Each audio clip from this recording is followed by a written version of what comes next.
Good morning students. 71वीं video हमारी 10th class की चल रही है और प्रश्नावली नंबर हम लेके चल रहे थे 3.5। ठीक है, 3.5 को हमने क्वेश्चन नंबर 2 तक कर लिया और उसके बाद आते हैं हम क्वेश्चन नंबर 3 पर। लेकिन एक कंडीशन है, तीसरे और चौथे में थोड़ी सी कुछ नियम हैं और वो नियम जब आप ऑफलाइन क्लासेस में आएंगे तब मैं आपको इसको कराऊंगा। तो फ़िलहाल अभी मैं ये तीसरा और चौथा क्वेश्चन अभी नहीं करा रहा हूँ क्योंकि इसके लिए कुछ अलग से नियम लिखवाने हैं और वो नियम आप पहली बार पढ़ेंगे तो थोड़ा कुछ समझाना भी है उसके बारे में।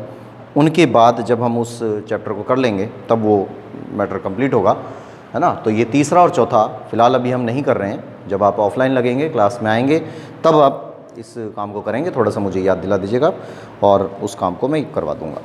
अब आते हैं हम क्वेश्चन नंबर 5 पर। क्वेश्चन नंबर 5 देखिए। नंबर 5 सिंपल क्वेश्चन है, इसका इसी टाइप से ही करना है कि यदि द्विघात समीकरण b माइनस सी एक्स स्क्वायर और प्लस सी माइनस ए इंटू एक्स प्लस ए माइनस बी बराबर 0 ये दिया हुआ है। तो के मूल वास्तविक और बराबर हैं, है ना। दोनों मूल जो दे रखे हैं वो वास्तविक भी हैं, बराबर भी हैं। तो वास्तविक और बराबर की कंडीशन अभी आपको मैंने कराई थी, इससे जस्ट पहले वाले लेक्चर पे कराई थी। तो उसके अंदर वहाँ पर b स्क्वायर माइनस 4ac बराबर 0 आ रहा था, है ना। वही स्थिति बन रही है। और तो सिद्ध कीजिए कि 2b बराबर a प्लस सी है, ये सिद्ध करना है। तो क्या कंडीशन आती है? अब देखिए, जैसे ये वाला जो मैटर हमारे पास आता है, ये सवाल जो आया सिंपल है और जो पहले हमने क्वेश्चन किए थे उसके अंदर भी मैंने आपको यही कहा था, केवल आपको गुणांक ले लेना है। कुछ भी दिख रहा है उससे घबराने की ज़रूरत नहीं है, कुछ भी हो कैसा भी हो, आपको अपने प्रोसेस के हिसाब से काम करना है। तो यहाँ पर a बराबर है, अब देखिए थोड़ा सा एक कन्फ्यूज़न रहेगा कि हम ABC स्मॉल लेते थे, है ना। ABC जो हम लेते थे b स्क्वायर माइनस 4ac में उसको स्मॉल ABC लेते थे। तो स्मॉल ABC यहाँ भी दी हुई है। जब स्मॉल ABC यहाँ दी हुई है तो कोई कन्फ्यूज़न क्रिएट ना हो, इसलिए हम इसको अब जो मानेंगे ना उसको हम कैपिटल मान लेते हैं। तो हम यहाँ ले लेते हैं, माना a बराबर कैपिटल A बराबर एक्स स्क्वायर का गुणांक। जहाँ पर स्मॉल a काम करता था उस जगह पर अब कैपिटल A काम करेगा। तो यहाँ पर b माइनस सी हो गया। स्मॉल b काम करता था उसकी जगह पर कैपिटल B काम करेगा, तो c माइनस ए हो गया। और यहाँ पर c है तो a माइनस बी हो गया। ठीक है, फिर लिख देंगे दिया है कि द्विघात समीकरण के मूल वास्तविक और बराबर हैं, अतः b स्क्वायर माइनस 4ac बराबर 0। तो क्या कंडीशन आती है? अतः b स्क्वायर माइनस 4ac बराबर 0। ठीक है, अब इसको हल करिए। तो b स्क्वायर मतलब c माइनस a का होल स्क्वायर, है ना। b स्क्वायर हो गया माइनस 4 a की जगह पर b माइनस सी और c की जगह पर a माइनस बी बराबर 0। इसका होल स्क्वायर खोल दिया तो a माइनस बी का होल स्क्वायर बन रहा है। a माइनस बी का होल स्क्वायर से हल कर दीजिए इसको, तो c square plus a square minus 2ac, ये स्थिति हो गई। फिर माइनस 4 आ रहा है। अब इनको हल कर दिया तो क्या कंडीशन आएगी? ab, इनका गुणा कर रहे हैं, सिंपल गुणा कर रहे हैं। ab ये आ गया, b का इससे गुणा किया तो माइनस बी स्क्वायर, इसका गुणा कर दिया माइनस ac आ गया, इसका गुणा कर दिया तो प्लस का bc आ गया और बराबर 0 चल रहा है। 4 को अंदर गुणा कर देते हैं तो c square plus a square minus 2ac minus ये 4 अंदर गुणा हुआ तो 4ab, ये 4 अंदर गुणा हुआ 4b स्क्वायर, फिर ये अंदर गुणा हुआ तो प्लस का 4ac, फिर ये अंदर गुणा हुआ तो माइनस 4bc और बराबर 0 आ गया। कंप्लीट हो गया। फिर उसके बाद में जो ये स्क्वायर वाले पद है ना, इनको तो एक जगह कर दीजिए, बाकी सबको एक तरफ।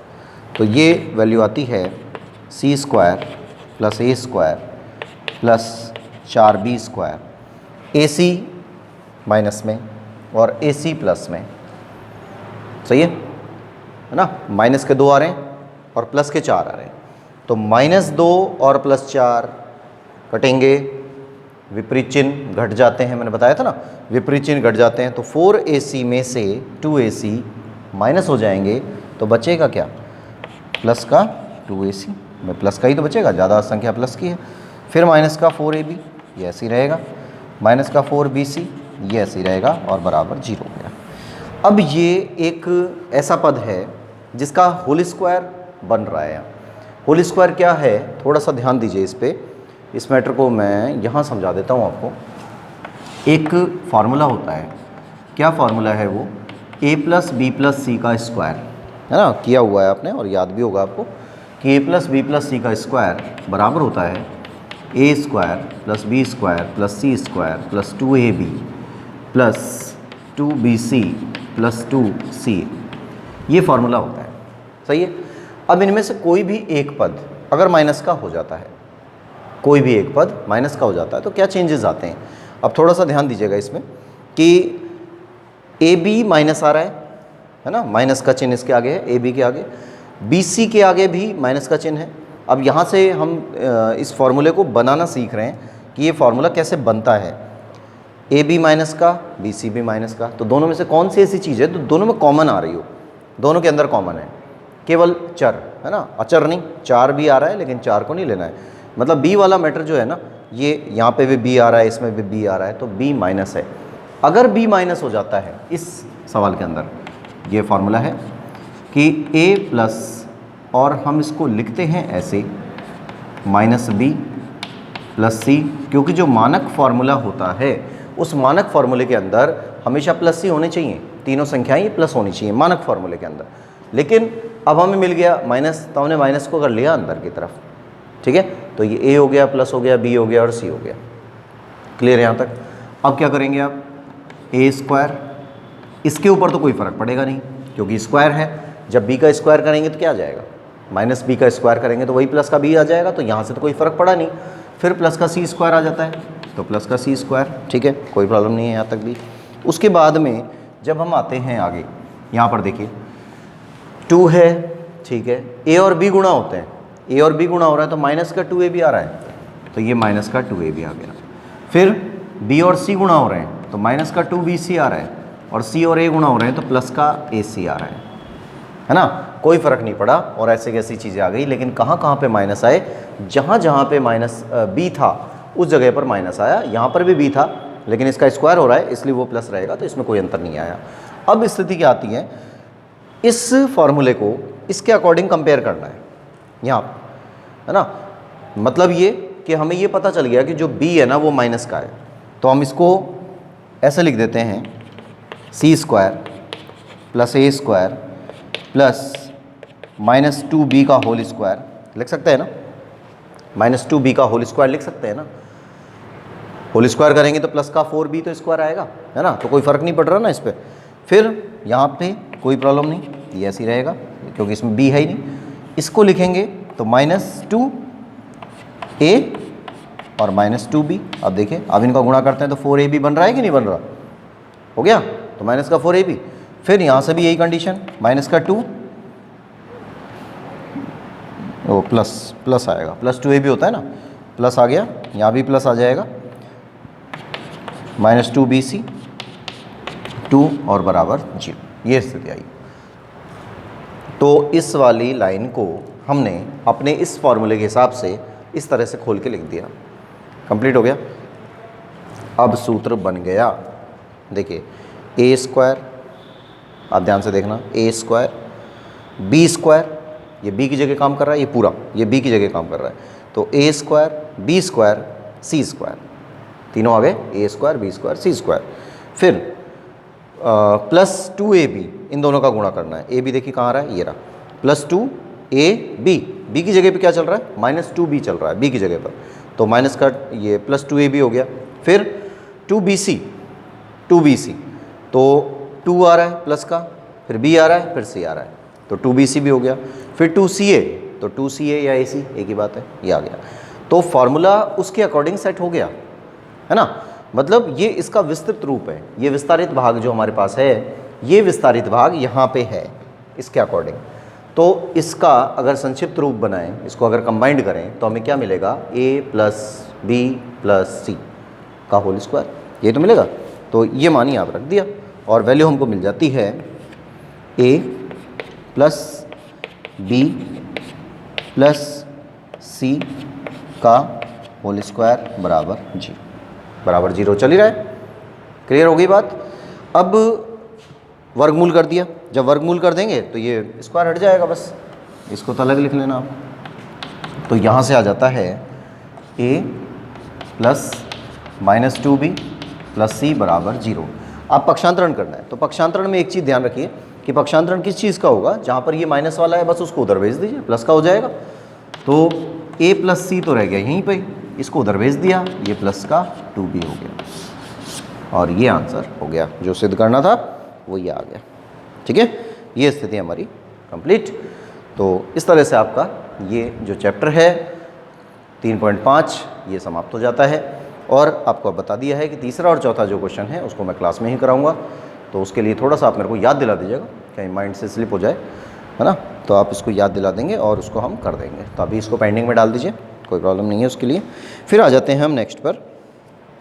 अगली प्रश्नावली हमारी इसी में चालू होती है 3.6। अब 3.6 में 2-3 चीज़ें हैं और बहुत आसान है, ये नहीं है जैसा आपने अभी तक किया है ना काम, उसी बेस पे करना है, लेकिन उससे काफ़ी हद तक आसान है। अब कैसे होंगी ये देखिए।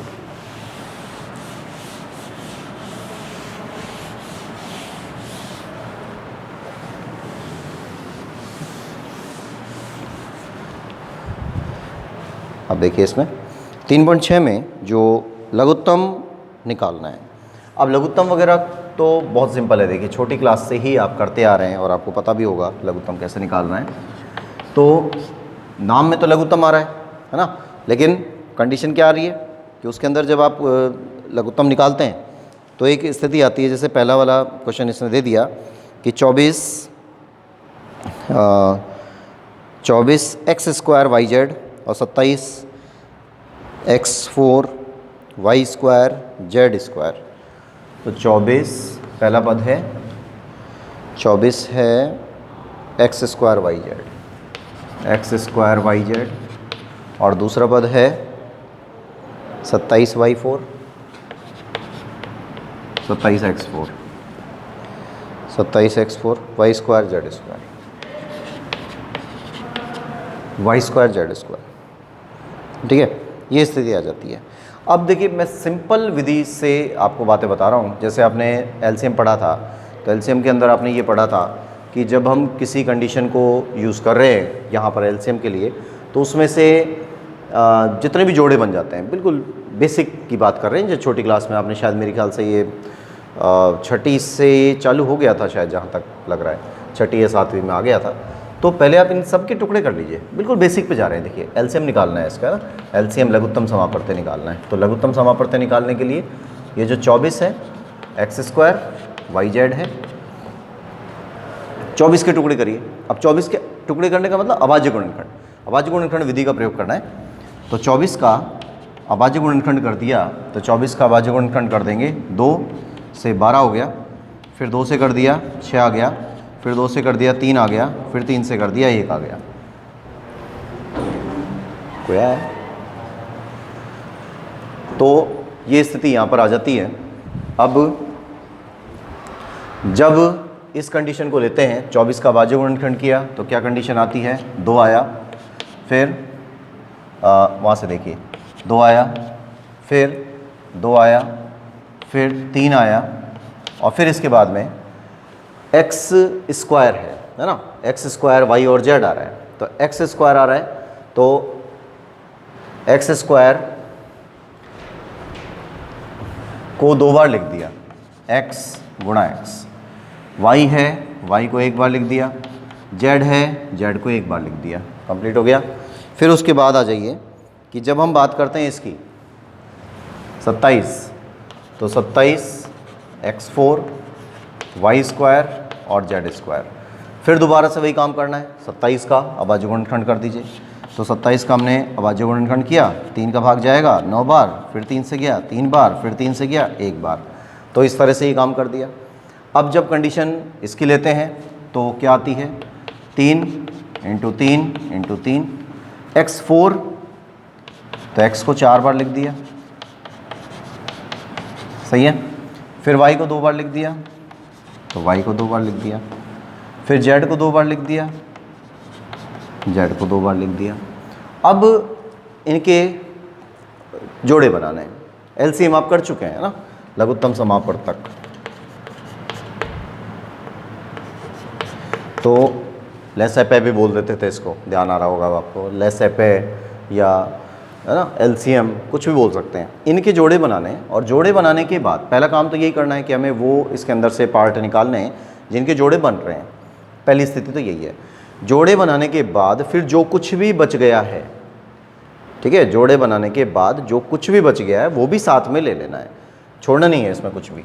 तो पहले तो देखिए 2 इसको लेते हैं हम, तो 2 तो यहाँ है ही नहीं, है ना, तीनों 2 आ रहे हैं, लेकिन यहाँ पर तो 2 है ही नहीं, यहाँ पर 3 आ रहा है 1 बार।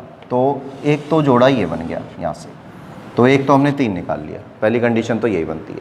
फिर उसके बाद में ये x बन गया, एक जोड़ा ये बना, फिर x बन गया, एक जोड़ा ये बना, फिर y है तो y का एक जोड़ा बन गया, फिर z का है तो z का एक जोड़ा बन गया। इस तरह से ये कुछ पार्ट आए हमारे पास, ठीक है। क्या पार्ट आ रहे हैं, 3 हमने लिख दिया, जो जोड़े बने पहले उसको लिख लेते हैं। x का एक जोड़ा बन गया, x लिख दिया।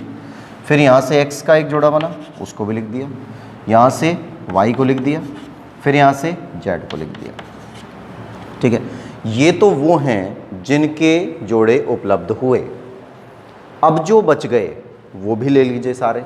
तो क्या क्या बच गया, देखिए 2 बार, ये 2 तो बच गया 3 बार, तो इसको मैं सीधा ही लिख देता हूँ गुणा करके कि यहाँ पर 2 × 2 × 2, तो 2 दूनी 4, 4 दूनी 8, 8 बचे, 8 को यहाँ लिख दिया।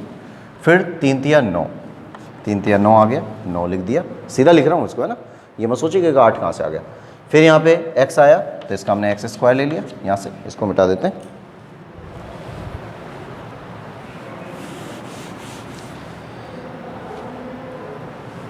ये x² आ गया, ये y हो गया और यहाँ से z बच गया, हो गया। ये स्थिति हमारे पास आ जाती है। तो 3, 8 और 9, तो 8 तिया 24 और 24 × 9 कर देते हैं, तो 9 चौक 36, तो 9 चौक 36 हुआ, 9 दूनी 18, 18 और 3 21, तो 216 हो गया, सही है।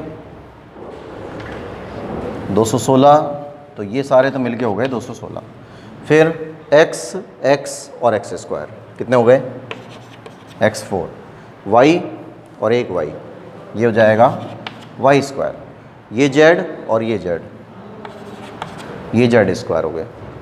तो ये स्थिति जब हमारे पास आ जाती है तो आप एक चीज़ ये देखते हैं कि इस कंडीशन के अनुसार जब हम काम कर रहे होते हैं तो एक बहुत नॉर्मल कंडीशन हमारे पास तैयार हो जाती है।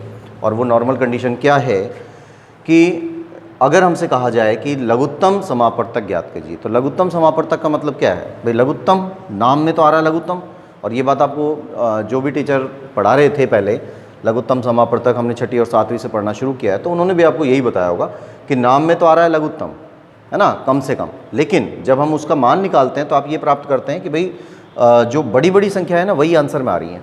तो जैसे अब अगर इसको, ये तो मैंने बहुत डिटेल में बताया ताकि आपको पुरानी चीज़ें याद आ जाएं, और अगर पुरानी चीज़ें आपको याद नहीं आ रही हैं तो आप ऐसे कर सकते हैं, लेकिन अगर पुरानी चीज़ें याद आ गई हैं तो आप डायरेक्ट भी कर सकते हैं। 1 नंबर में क्वेश्चन बनता है तो इतना ज़्यादा डिटेल इसकी करने की ज़रूरत है नहीं, ये तो हमारा एक टॉपिक है इसलिए हमने इसको पूरा ले लिया। अब जैसे 27 और 24 है, अब मैं आपको एक शॉर्टकट विधि और बता देता हूँ। इसकी शॉर्टकट विधि से भी आप इसका कर सकते हैं, लेकिन वो केवल एलसीएम में ही काम करेगी, है ना। अगर इसका महत्तम निकालते हैं, एचसीएफ निकालते हैं, तो ये तो इसका लीस्ट कॉमन मल्टीपल होता है, और हाईएस्ट कॉमन फैक्टर जब निकालने होते हैं, जब थोड़ी सी दिक्कत आती है तब तो हमें अलग अलग करना है, तब हमें यही विधि यूज़ करनी है जो बताई है। तो इसका थोड़ा सा आपको ध्यान रखना है। तो एलसीएम निकालते समय आप शॉर्टकट का यूज़ कर सकते हैं, लेकिन महत्तम निकालते समय हम शॉर्टकट का प्रयोग नहीं कर सकते, ठीक है। तो ये 24 और ये 27। 24 और 27 अब देखिए डायरेक्ट बता रहा हूँ, एक छोटी विधि, इसको यहाँ लिख देते हैं, इसमें ये ब्लॉक बना लीजिए, क्योंकि 1 नंबर का क्वेश्चन है, 1 नंबर में आप हद से हद 1 मिनट लगा सकते हैं बस।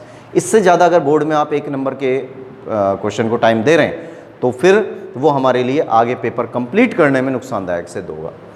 तो यहाँ से क्वेश्चन आया 24 एक्स स्क्वायर वाई जेड, फिर 27 एक्स 4 वाई स्क्वायर और जेड स्क्वायर, ये स्थिति आ गई। ठीक है, यहाँ तक कोई प्रॉब्लम नहीं है। 27 और ये पहले तो मैंने क्वेश्चन ही लिख दिया सीधा सीधा। अब आपसे कहा गया कि एलसीएम करिए। अब एलसीएम का देखिए, आपने एक छोटी क्लास में ये भी तरीका पढ़ा होगा जब हम भिन्न वगैरह करते थे, है ना, भिन्न आई थी ना, कि 1/2 आया, फिर 4/5 आया, 6/10 आया, फिर इनका लघुत्तम करिए, इस तरह से भिन्न आई थी। तो जो इनके हर थे, भिन्नों के जो हर प्राप्त हो रहे थे, वो हर हम नीचे लिखते थे या नहीं थे, बताओ, आ रहा है ध्यान? तो अगर भिन्न हम लेके चलते हैं, भिन्नों में नीचे की तरफ कुछ अंक होते थे, उन अंकों को हम लिखते थे नीचे की तरफ यहाँ पर, और इसमें ऐसे ही तो लघुत्तम निकालते थे। 3 था तो तीनों को लिख दिया, 4 हैं तो चारों को लिख दिया, 5 है तो पाँचों को लिख दिया। फिर इसमें हम भाग देना शुरू करते थे, भाग देते थे एकदम सबसे कम से कम संख्या से, यानी अगर 2 का विभाजन इसमें हो रहा है तो 2 से कर देंगे, नहीं हो रहा तो 3 से कर देंगे, है ना। हाइस्ट धीरे धीरे अभाज्य संख्याओं से भाग देते हैं, इसीलिए इसको अभाज्य गुणनखंड विधि द्वारा, अभाज्य गुणनखंड विधि द्वारा लघुत्तम ज्ञात करना बोला जाता था। लेकिन वो सीमित कहाँ तक था? वो सीमित था केवल संख्याओं तक। यहाँ पर अब अपने एक्स वाई जेड भी आ रहे हैं, तो उसका भी तरीका बता दूंगा। इसको किया देखिए, 2 से कट गया ये 12 बार। अब 27 तो नहीं जा रहा, 27 को छोड़ दिया ऐसे ही, है ना। ये शॉर्टकट विधि चल रही है, इसी हिसाब से आप काम करेंगे, थोड़ी सी स्पीड ले लेंगे तो जल्दी से काम हो जाएगा। ये 2 6 12 हो गया, इसको भी छोड़ दिया, फिर 2 से कट गया, ये 3 बार, ये 27 आ गया। अब 2 का तो भाग नहीं जाएगा, अब किसका भाग जाएगा? अब जाएगा 3 का। तो 3 का भाग दिया, 3 में दिया 1 बार, ये 9 बार, फिर 3 से दिया 3 बार, फिर 3 से गया 1 बार, है ना। ये तो एक ऐसे ही चलता रहेगा। तो जब ये स्थिति हमारे सामने आती है तो हमसे ये कहा गया कि भाई आप इन सब का गुणा कर लो, और इनका जब हम गुणा कर लेंगे तो हमको एलसीएम प्राप्त हो जाएगा, है ना। ये बात बोली गई थी। तो 2 कितनी बार आया? 1 2 3, 3 बार आ गया। फिर ये भी 3 बार आया, ये भी 3 बार आ गया। अब देखिए ध्यान से कि जो ये मान प्राप्त हो रहा है हमको, ये 2 को 3 बार कर दिया तो 8 हो गया, और ये 9 3 27 हो गया, 7 और 56 हो गया, 5 8 दूनी 16 और 5 21, वही देखिए 216 आ गया ना भाई। तो एक तो ये बड़ा तरीका था। अगर बिल्कुल ही समझ में नहीं आता किसी को, पुरानी कोई भी चीज़ याद नहीं है, जब तो आप इससे करिए, कोई प्रॉब्लम नहीं है। थोड़ा सा टाइम लगता है लेकिन क्वेश्चन तो सही होगा। लेकिन अगर किसी को पुरानी सारी चीज़ें याद हैं, उनको आता है कि लघुत्तम वगैरह कैसे लिया जाता है, तो इनके लिए फिर कोई प्रॉब्लम नहीं है, वो तो डायरेक्ट इस हिसाब से करके, और थोड़ा सा स्पीड बढ़ाइएगा और फटाफट कर देंगे, क्योंकि यहाँ पर 3 भी मिल सकते हैं, 4 भी मिल सकते हैं, है ना, कितने भी मिल सकते हैं। फिर उसके बाद में एक्स स्क्वायर है, एक्स 4 है, एक्स स्क्वायर एक्स 4, क्या मीन्स हुआ इसका? एक्स स्क्वायर आ रहा है, एक्स 4 आ रहा है, इसमें से बड़ी संख्या को लेना है। लघुत्तम नाम आ रहा है लेकिन बड़ी संख्या निकालनी है। तो यहाँ से एक्स स्क्वायर, यहाँ से एक्स 4, तो ये एक्स 4 लेना है, बड़ी संख्या उठानी है। ये वाई स्क्वायर है, यहाँ पे वाई है तो वाई स्क्वायर ले लेंगे। यहाँ पे जेड स्क्वायर है, यहाँ पे जेड है तो जेड स्क्वायर ले लेंगे। आ गया? अब देखिए इस आंसर को मैच करिए, दोनों सेम ही तो है। तो एक में तो हमने इतना बड़ा काम किया, वो भी 1 नंबर के लिए, और एक में हम इतना ही काम कर रहे हैं। तो जो समझदार बच्चा होगा वो क्या काम करेगा कि भाई 1 नंबर में हद से ज़्यादा आपको 1 नंबर का क्वेश्चन है तो 1 मिनट से ज़्यादा लगना ही नहीं चाहिए, तो आप इस विधि का यूज़ करेंगे, थोड़ी सी स्पीड बढ़ाएंगे तो आंसर इससे आ जाएगा। ठीक है, ये तरीका हम यूज़ करते हैं। अब इसके बाद इसको देखिए, इसको लिखिए, दोनों विधियाँ आपको यूज़ करनी है, और उसके बाद फिर हम आते हैं नेक्स्ट पर। एक क्वेश्चन और करते हैं।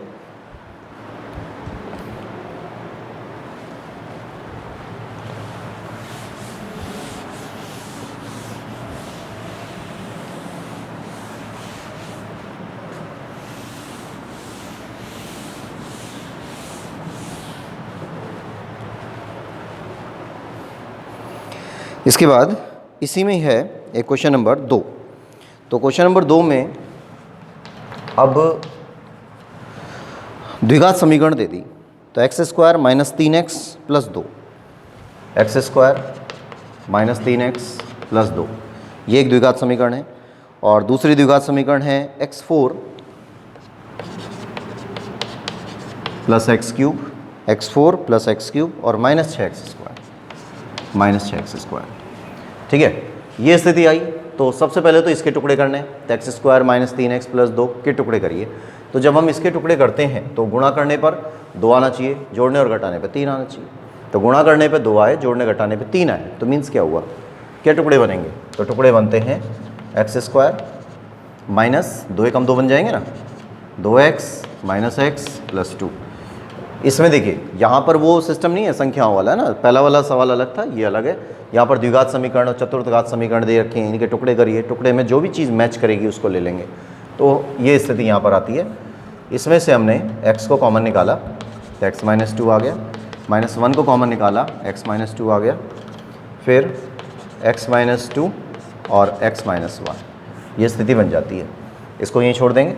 फिर इधर आ जाइए, इसमें से इसको अलग कर दीजिएगा थोड़ा सा, एक्स स्क्वायर कॉमन आ रहा है सब में से, तो एक्स स्क्वायर कॉमन आ रहा है, एक्स स्क्वायर कॉमन आया तो क्या यूज़ करेंगे यहाँ पर, एक्स स्क्वायर प्लस एक्स और माइनस 6। अब जब हम गुणा करते हैं तो गुणा करने पर 6 आना चाहिए और जोड़ने और घटाने पर 1 प्राप्त होना चाहिए, सही है। तो गुणा करने पे 6 आ जाए, जोड़ने घटाने पे 1 आ जाए, तो वो क्या होता है, 3 दूनी 6 होता है। और इसको हल कर देते हैं, तो यहाँ से x square plus 3x minus 2x minus 6 बराबर एक्स स्क्वायर, x कॉमन निकाल लिया, x प्लस 3 माइनस 2 कॉमन निकाल लिया, x प्लस 3 और एक्स स्क्वायर, इन दोनों को मिला दिया, x प्लस 3 फिर x माइनस 2, ये हो गया।